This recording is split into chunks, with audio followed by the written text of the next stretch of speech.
वैद्युत धारा किसे कहते हैं? किसी चालक में आवेश के प्रवाह की दर को वैद्युत धारा कहते हैं, या एकांक समय में प्रवाहित आवेश Q को वैद्युत धारा कहते हैं। I बराबर होता है Q अपान T और Q बराबर होता है NE, तो Q की जगह पे NE रखेंगे तो I बराबर हो जाएगा NE अपान T। पहले लेसन में पढ़े थे Q बराबर NE आवेशों का क्वांटीकरण, जहाँ N क्या होता है इलेक्ट्रॉनों की संख्या, और यह कैसी राशि है, तो धारा जो है एक अदिश राशि है, Q भी एक अदिश राशि है, T भी एक अदिश राशि है। इसका मात्रक कूलाम प्रति सेकंड, धारा का मात्रक, आवेश का मात्रक कूलाम, समय का मात्रक सेकंड, तो धारा का मात्रक कूलाम प्रति सेकंड। या दूसरा मात्रक होता है एम्पियर। 1 एम्पियर बराबर होता है 6.25 × 10⁻18 इलेक्ट्रॉन प्रति सेकंड। अपवहन या अनुगमन वेग, वेरी इंपॉर्टेंट, ठीक है। क्या होता है? वह नियत सूक्ष्म वेग जिसके द्वारा चालक के मुक्त इलेक्ट्रॉन आयनों से टकराते हुए बाह्य वैद्युत क्षेत्र के प्रभाव में धन सिरे की ओर आगे बढ़ते हैं, उसे अनुगमन वेग कहते हैं। मुक्त इलेक्ट्रॉनों का अनुगमन वेग फार्मूला होता है Vd बराबर EV टा बाई ml, जहां L क्या है चालक की लंबाई, V क्या है चालक के सिरों के बीच विभवांतर, टा क्या है श्रांति काल, E क्या इलेक्ट्रॉनों का आवेश, M क्या है इलेक्ट्रॉनों का द्रव्यमान। अब इसमें ये है टा क्या होता है, तो टा जो है किसी चालक में मुक्त इलेक्ट्रॉनों के दो क्रमागत टक्करों के बीच समय अंतराल का को शांति काल कहते हैं, शांति काल, इसे टा से प्रदर्शित करते हैं। टा जो शांति काल होता है, यह दो क्रमागत टक्करों के बीच, इलेक्ट्रॉनों के दो क्रमागत टक्करों के बीच के समय अंतराल होता है। अनुगमन वेग तथा वैद्युत धारा में संबंध क्या होता है? I बराबर NEA/VT। धारा घनत्व क्या होता है? किसी चालक में किसी बिंदु पर प्रति एकांक क्षेत्रफल से अविलंबवत गुजरने वाली वैद्युत धारा को धारा घनत्व कहते हैं। J बराबर होता है I अपान A, I का मात्रक एम्पियर और A का मात्रक मीटर स्क्वायर, इसका मात्रक हो जाएगा एम्पियर प्रति मीटर स्क्वायर। धारा घनत्व और अनुगमन वेग में क्या संबंध होता है? तो J बराबर होता है NEVT। N क्या है मुक्त इलेक्ट्रॉनों का इलेक्ट्रॉन घनत्व, VT क्या है अनुगमन वेग, E क्या है इलेक्ट्रॉन पर आवेश। गतिशीलता, गतिशीलता क्या होता है? किसी आवेश वाहक के अनुगमन वेग VD तथा आरोपित वैद्युत क्षेत्र E के अनुपात को क्या कहते हैं? गतिशीलता कहते हैं। अर्थात अनुगमन वेग VD और वैद्युत क्षेत्र E का अनुपात म्यू को बोलते हैं गतिशीलता। म्यू बराबर दूसरा फार्मूला होता है E टा बाई M। गतिशीलता का SI मात्रक मीटर स्क्वायर प्रति वोल्ट सेकंड होता है और यह सदैव एक धनात्मक राशि होती है। गतिशीलता हमेशा धनात्मक राशि होती है। यह आवेश वाहक की प्रकृति पर निर्भर करता है। ओम का नियम, यदि किसी चालक की भौतिक अवस्थाएं ताप, दाब आदि स्थिर रहे तो चालक के सिरों के बीच विभवांतर उसमें प्रवाहित धारा I के अनुगमन होते हैं। अर्थात ओम का नियम क्या है? V proportional I। प्रोपोर्शनल को अगर बराबर करेंगे तो यहाँ एक नियतांक लगाते हैं R, ठीक है। R बराबर हो जाएगा यहाँ से V अपान I। R चालक का क्या कहलाता है? वैद्युत प्रतिरोध। वैद्युत प्रतिरोध किसे कहते हैं? प्रतिरोध का मतलब होता है बाधा या अवरोध उत्पन्न करना। तो किसी चालक द्वारा वैद्युत धारा के प्रवाह के मार्ग में लगाए गए अवरोध को उस चालक का वैद्युत प्रतिरोध कहते हैं, कैपिटल R से।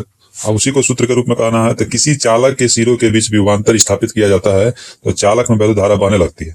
चालक के सिरों पर लगाए गए वैद्युत विभवांतर, चालक के सिरों पर लगाए गए वैद्युत विभवांतर तथा उसमें प्रवाहित विद्युत धारा के अनुपात को चालक का वैद्युत प्रतिरोध कहते हैं। तो ये फार्मूले के हिसाब से हो गया। तो प्रतिरोध का, वैद्युत प्रतिरोध का मात्रक ओम होता है।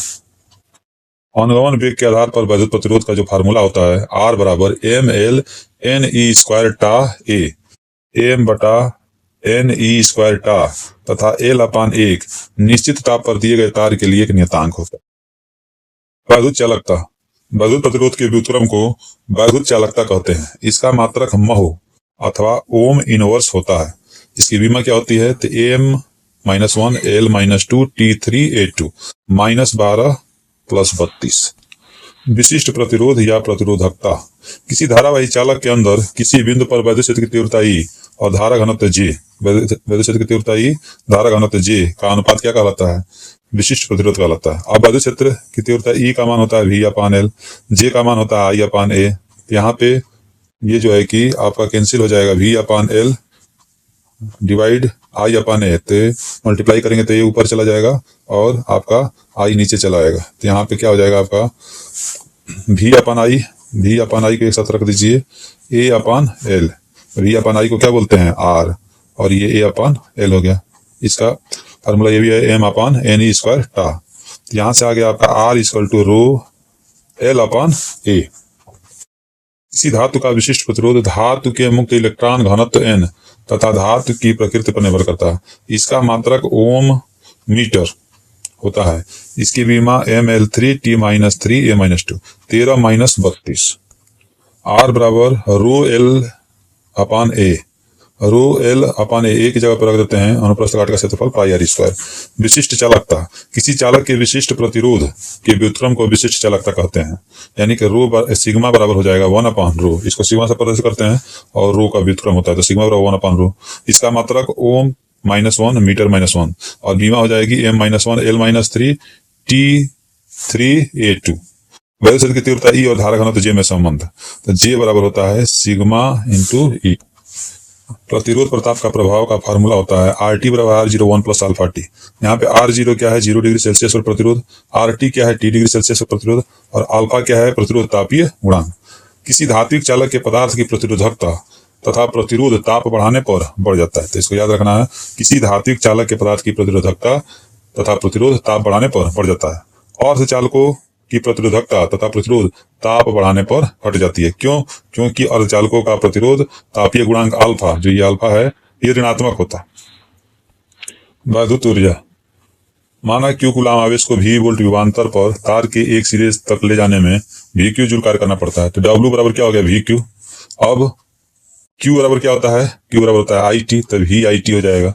अब V बराबर क्या होता है IR, तो V की जगह पे IR रखेंगे तो यहाँ हो जाएगा I का मल्टीप्लाई करेंगे I स्क्वायर RT, फिर I की जगह पे रख दीजिए V अपान R स्क्वायर इंटू RT, तो एक R से एक R कैंसिल हो जाएगा, V स्क्वायर T अपान R हो जाएगा। चूंकि एक कैलोरी उष्मा 4 जूल कार्य के तुल्य होती है, अतः T सेकंड में किसी तार में उत्पन्न उष्मा तो सभी में जो भी है उसमें 4.2 से भाग करें तो H बराबर हो जाएगा W/4.2 कैलोरी या VIT अपन 4.2 कैलोरी या I स्क्वायर RT अपान 4.2 या V स्क्वायर T अपान 4.2 R, V स्क्वायर T अपान 4.2 R, मतलब 4.2 से भाग कर देंगे तो कैलोरी में बदल जाएगा। जूल है, जूल को 4.2 से भाग कर देंगे तो कैलोरी में बदल। तो ये पूरा फार्मूला दिया हुआ है, ये पूरा याद रखना है और ये पूरा याद रखना।